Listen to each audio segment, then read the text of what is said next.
Hello, my friends, and welcome to another episode of Unlimited. Today, we are talking about navigating our relationship with death. And while I was scheduling out my episodes, I was like, when is a good time to put this episode? And I realized there is no good time. There's also no bad time because death is ever present. It is an intrinsic part of our human experience, of our humanity. And it is important for us to explore this profound and challenging aspect of life that we so often won't talk about. It is only by engaging this topic, by talking about it, by becoming open to it as an important part of our journey, that we open the door to receiving care around it and to being able to provide care around it. When we shut that door and when we refuse to look at it, when we avoid it, we isolate ourselves. And so often people talk about grief being extremely isolating, and we're social creatures. We need each other. The other thing that comes to mind is just this binary that we often set up of the idea that like birth, the beginning of life, is this joyful experience, and death, the end of life, is this sorrowful experience. And the fact of the matter is that we are not that binary. Both ends hold the multitude of our emotional self, which, whether we have access to that full range of emotion is a question. We often shut down access to that or have that shut down as we navigate this world. But it exists. It's all there. And I believe that it's important to embrace that fullness, just like we want to embrace that fullness throughout life, through all of it, not just constantly chase things, but to be present and to embrace that whole experience. So to do that, to engage this conversation, to open that door and invite us all to walk through and connect with the care we deserve around this aspect of life, I invited Nikki Smith, who is a compassionate and experienced death doula and grief coach. She helps individuals and their families navigate the complex emotional, practical, and spiritual aspects of the end-of-life journey. She serves the terminally ill, dying, elderly, and their loved ones with dignity and respect. Her goal is to help people embrace the end of life and share open and honest communication with their loved ones. She can take the burden and hold space so you can focus on what matters most in your final days and leave this world at peace. When she's not dueling, she's usually found hiding in the trees somewhere. Together, we explore the essential role of a death doula, the importance of having space for grief, engaging our fear of death, and how to find care through the end-of-life experience. Whether you are facing the loss of a loved one, supporting someone who is dealing with the loss of a loved one, contemplating your own mortality, or simply curious about the work of a death doula, I know you are going to find this conversation invaluable. So without further ado, let's get started. Hey there, I'm Valerie Friedlander, Certified Life Business Alignment Coach, and this is Unlimited. This podcast bridges the individual and the societal, scientific and spiritual, positive and negative, nerdy and no, there's just a lot of nerdy. Come on board and let's unlock a life that's as badass as you are.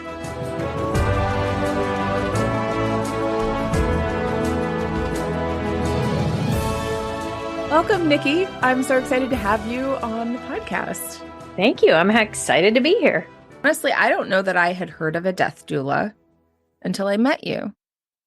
Definitely heard of a birth doula. But before we get into that, I want to start with a question that I ask each guest this season, which is, what is a limit you took for granted that you have since unlearned? Oh, just pick one. I know, right? Yeah, I've learned a lot of, well, I've had a lot of limits that I've since unlearned, but the biggest one in my most recent experience is that you don't have to follow that formula that everybody in my age has been fed their entire life of you go to high school, you go to college, you get a career, you retire, you die. You don't have to go that route. Mm-hmm. You don't have to go to college if you don't want to. You don't have to get a quote unquote career in a corporate job if you don't want to. That was drilled into my head for so long, and I full out believed it until about 5 years ago when I started realizing I don't have to do this. What made that shift for you? Honestly, COVID helped a lot. I hate to say COVID helped, but you know what I mean? I do. The pandemic kind of helped push that. Like I'm obsessed with people that live nomadic lifestyles. That is a goal for me one day, is to live life, on the road, and be it, van, RV, whatever, even just couch to couch. I don't care. And that's always fascinated me. So I love learning about those people and what they do and what their lifestyles like. And it never occurred to me that something like that would be possible, because growing up in, middle class, middle America, it's like the people that do that are looked down upon. I'm like, no, these people are really cool. And as things started becoming more and more remote, like I started working remote for my full-time day job I used to have at home. And I was like, I can do this anywhere, because we would go on vacation and I would still be able to log in and work part of the day. So, yeah. Yeah. Well, and it's something that I think about as living really fully. Like, what is it like? What does it mean to like fully live your life? And I was also one of those people who like fit the prescription of you go to school, you get good grades, you graduate, you get married, you get a job, you climb the corporate ladder, you buy a house in the suburbs, you have 2 children, and then Question mark? yeah.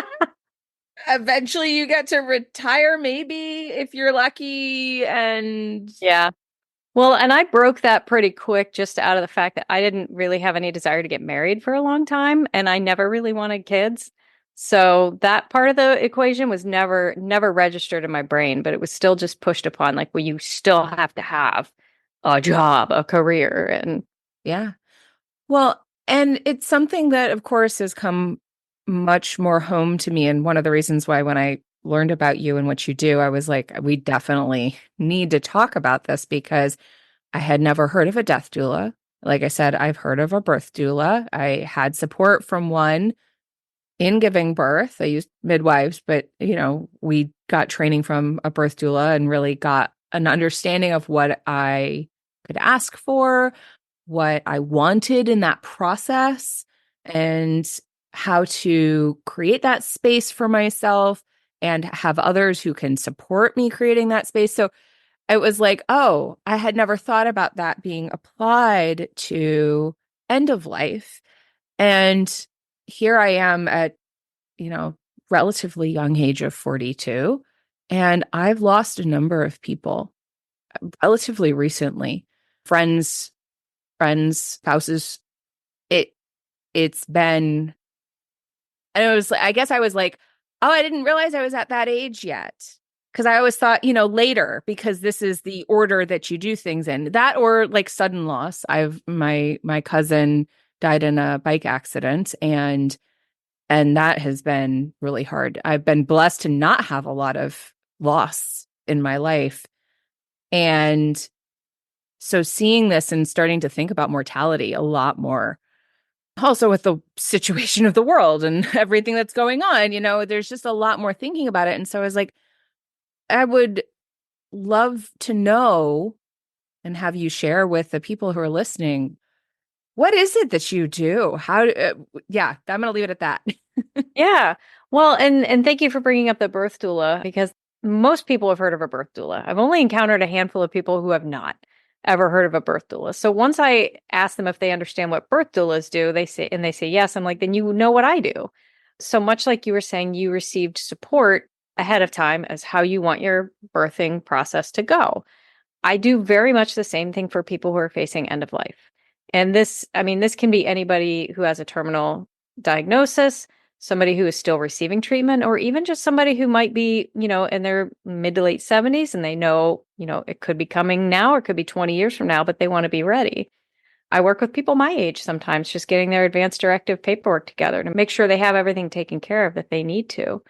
But yeah, just like you said, I help people come up with, most of my clients have terminal diagnosis, and I will help them come up with their plan for how they would like for their final days, weeks, months to go. And that can look like, most people want to be at home. How can we set up your home? Is that feasible? Is hospice ready? Should we sign up for hospice, and explaining to them and the family how hospice works and what they do and what they don't do? Do we need extra care? Where can we find that? So I do a little bit of the social work stuff to just help them get those taken care of. But then, what are your spiritual beliefs? Do you have a certain ritual? Do you have certain people that you need around you? Do you have certain items that you need present in your final breaths? And so once they are no longer able to speak for themselves, I can speak for them to make sure that their wishes are honored. Are there legal aspects that go into that? Because like I know advance directives and power of attorney and like all of that. I have a friend who's a state attorney. And so like I know that when I was birthing, I could have said, I want my doula present, and then they would have a say. And if I was not able to communicate well, that they would do that for me. What does that look like? So now in a situation like that, I don't know if the birthing doula could do that unless you made them your healthcare power of attorney. And this is to make, life decisions as far as if, let's say you have terminal illness, you have ALS, and you have a stroke, and you're now in the hospital. You might not necessarily have been on hospice yet.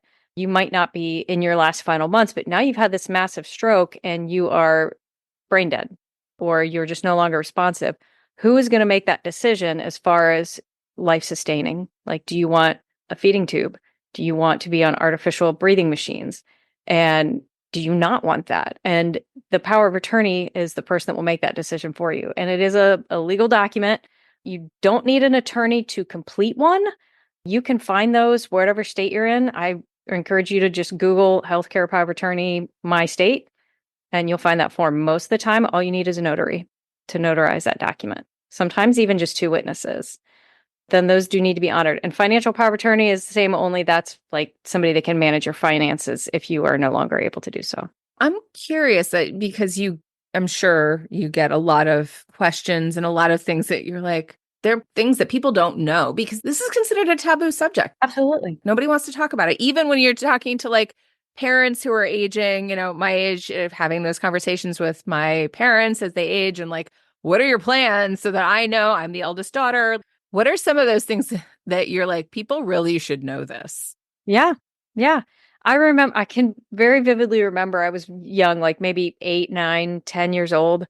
And the thought just popped into my head one day. And I asked my mom, I was like, what will happen to grandma's house when she dies? Because she lived there alone. Her husband had died a long time prior. My grandfather died well before I was born. And my mom looked at me aghast and just said, she just seemed horrified that I even asked that question. I didn't know any better at the time, but these are valid questions and we can't be afraid of those. I would hope if somebody were to ask you what would happen to your home if you pass away, you would have an answer right away. If you don't, I'm hoping that would also make that trigger in your brain to say, I need to figure this out so I know what will happen with my home when I die. The bank would probably just take mine, but I still owe on it. But you're right. We are way too scared to talk about these things. And me being a death doula, I talk about death and dying all day long, so it doesn't faze me. I also respect that it's a scary subject for a lot of people. But if nothing else, if I can encourage people to know that talking about it doesn't make it happen, I promise you, bringing up death doesn't make somebody die.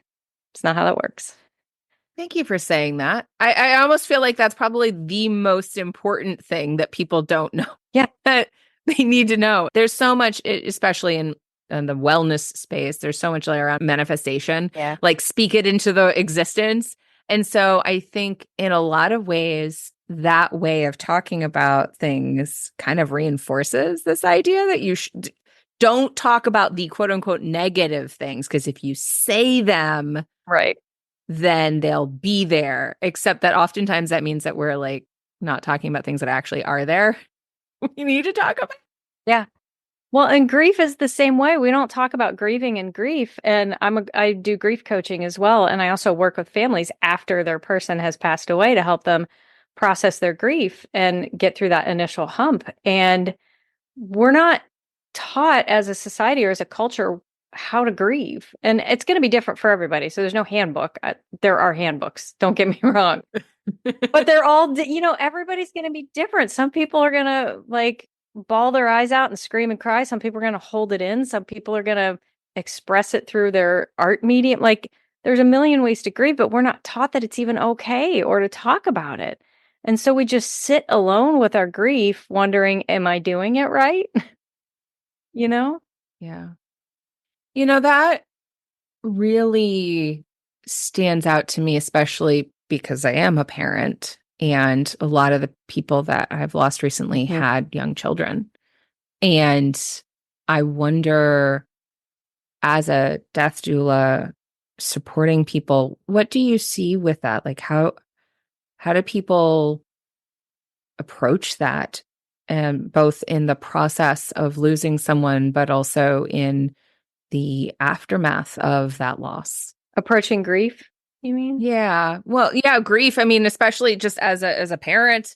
I mean, I'm sure you've worked with people who have kids that they're thinking of and preparing to not be there for, and then also a spouse who then has to hold the family while grieving at the same time. Holding space and grieving at the same time just is a lot. Yeah, it is a lot. And I do see a lot of people in that situation. And I was in that position myself. My only brother passed away unexpectedly almost 10 years ago. And I specifically remember, and I talked about this with somebody else after his death, my reaction to this was I don't have a space or I don't need a space to grieve because I'm just the sister. Like my parents lost their son. They lost their only son, their oldest child, and he had two young children. And there are these two under 18 beautiful children that lost their dad. So there's no space for me to grieve this because I need to help take care of them and I need to help take care of my parents and make sure everybody's okay. That I never even thought about grieving myself. And that it came back to bite me real hard. It took a few years, but it hit me that I never processed that loss. And so it is a tricky space. So I always encourage people to ask for help. Okay. If you need it, ask for help. There is no shame in that.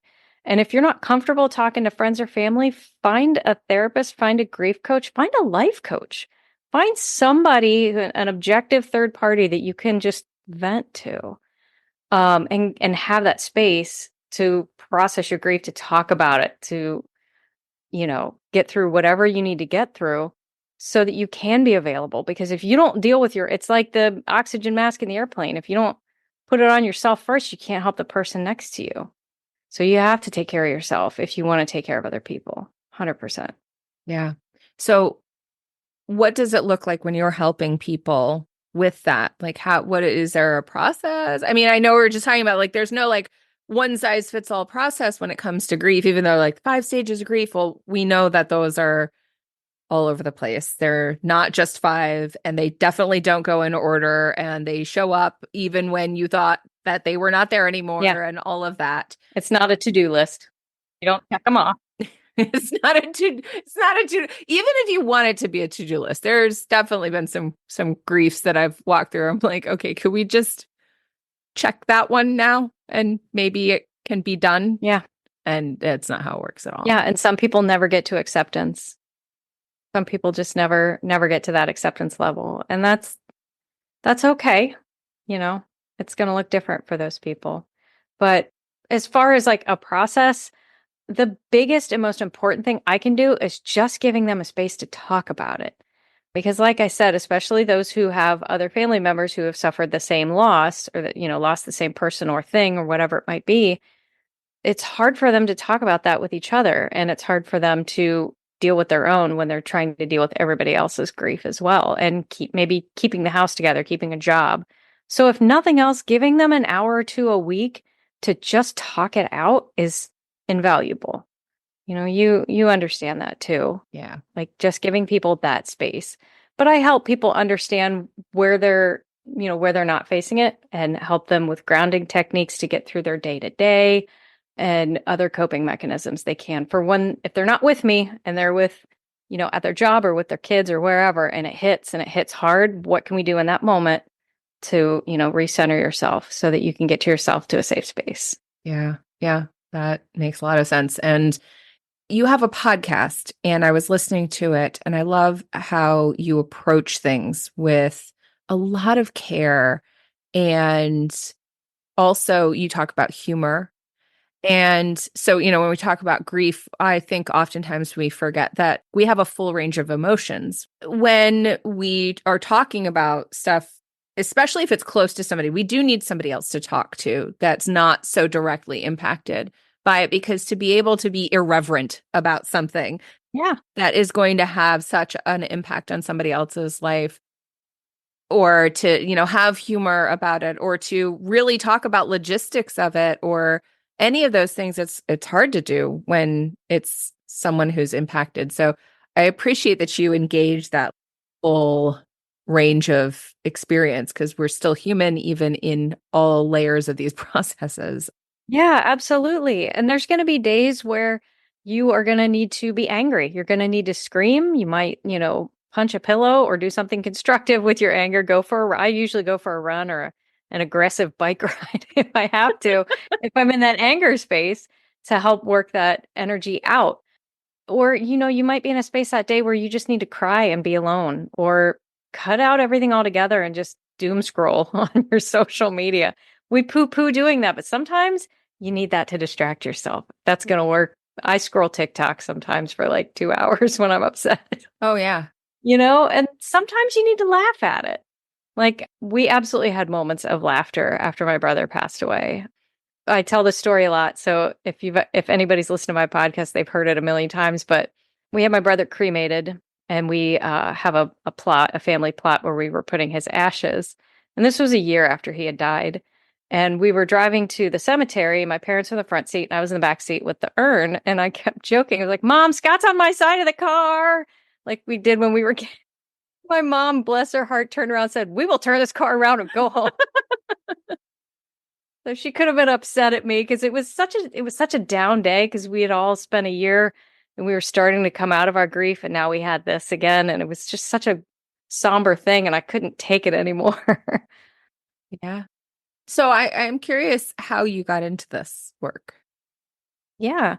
I had heard about death doulas quite a while back, probably 8 or 9 years ago, on a YouTube video. And I was like, what a flippin' cool thing that is. And I started like trying to find some information on it. And there just wasn't much at that time, because it's such a relatively new profession. It's not a new profession.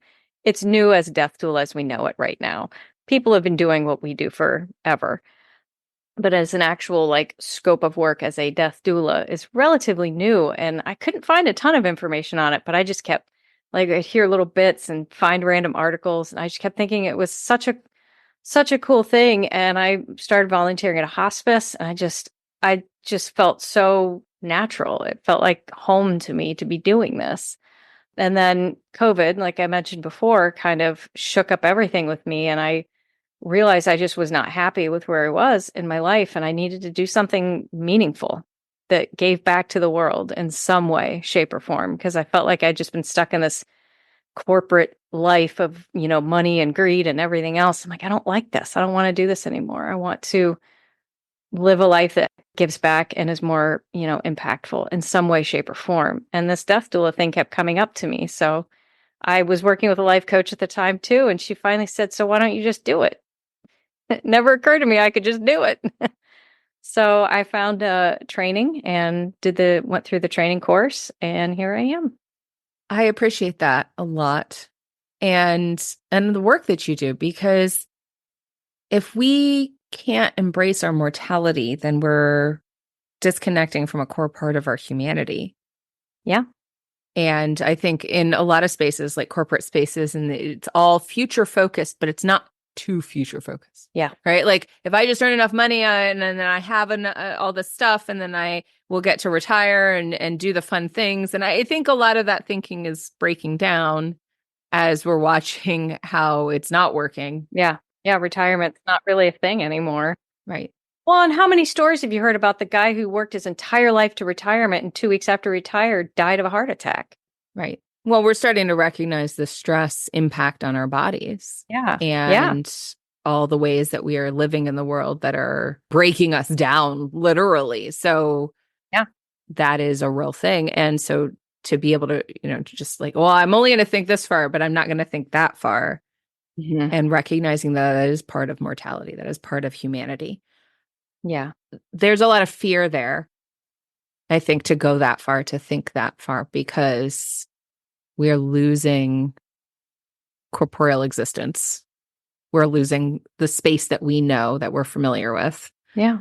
And what do you find comes up for people when they start thinking about that?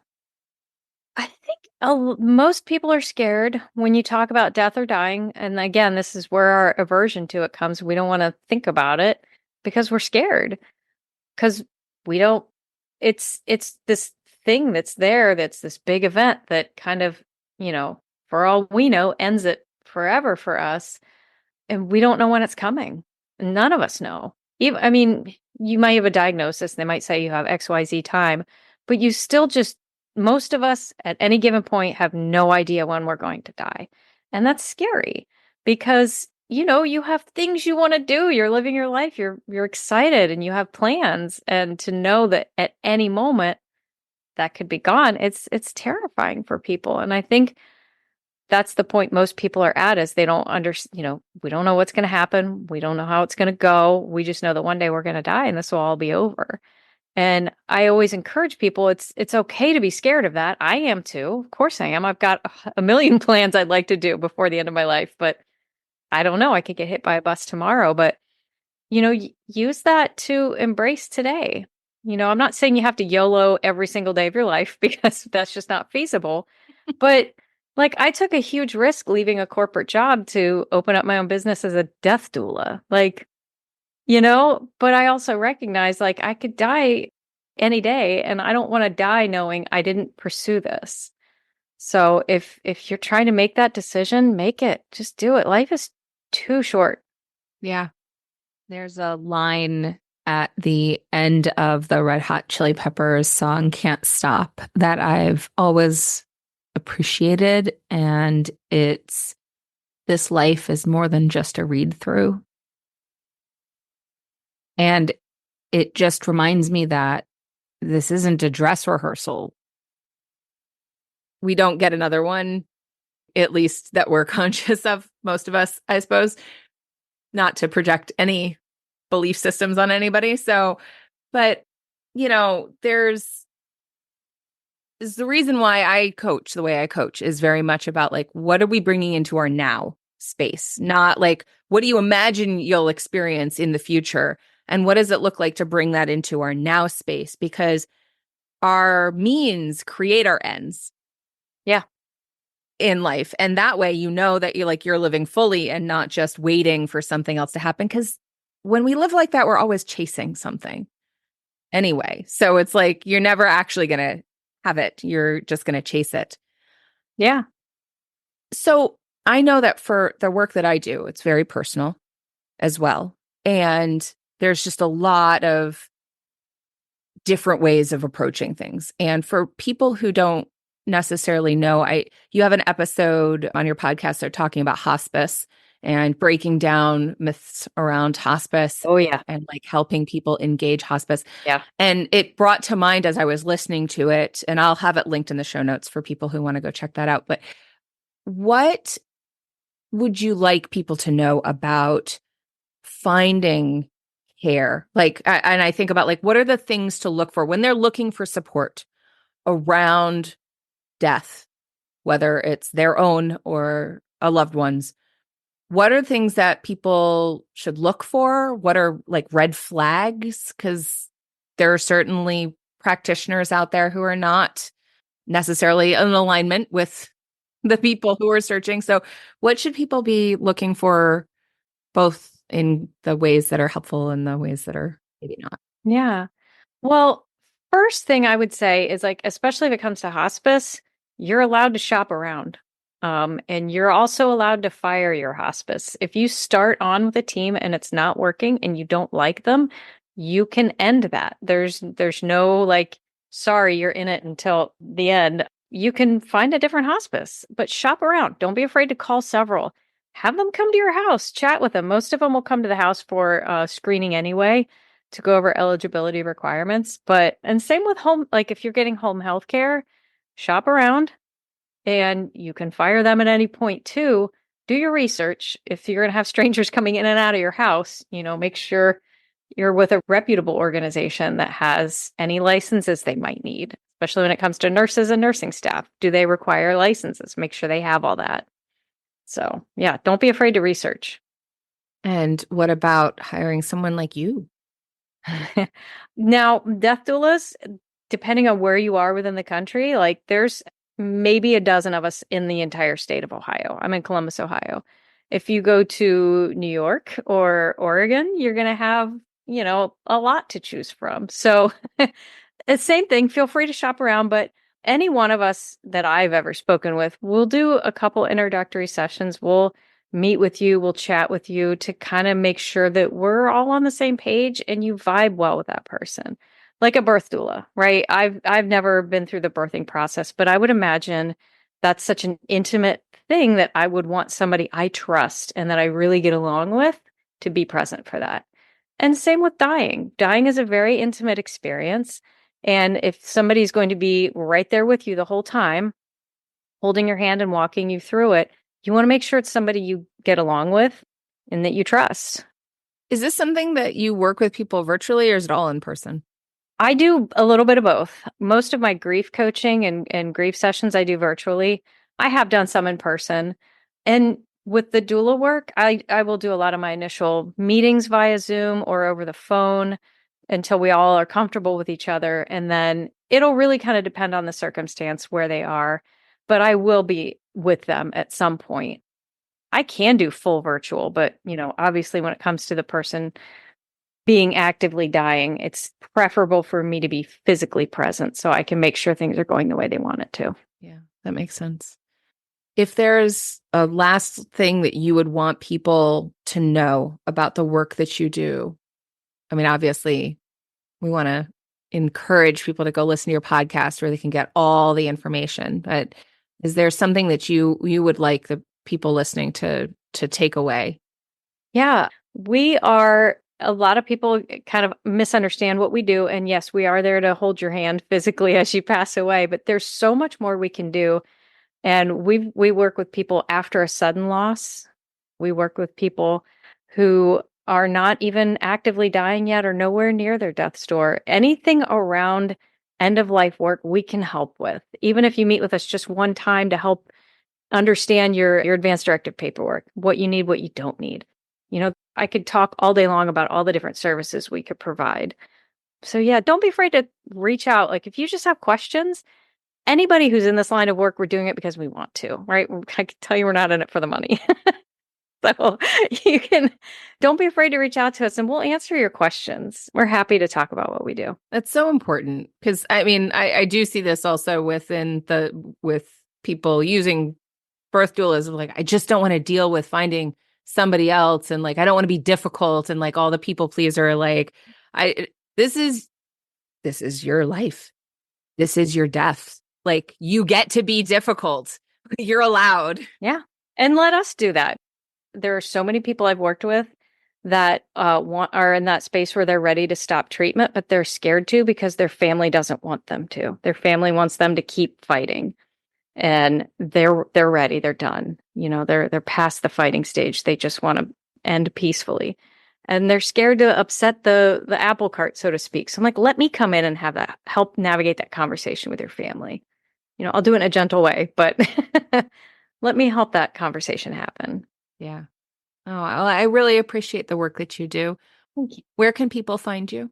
I am on the interwebs. My website is nikkithedeathdoula.com and it's spelled Nikki.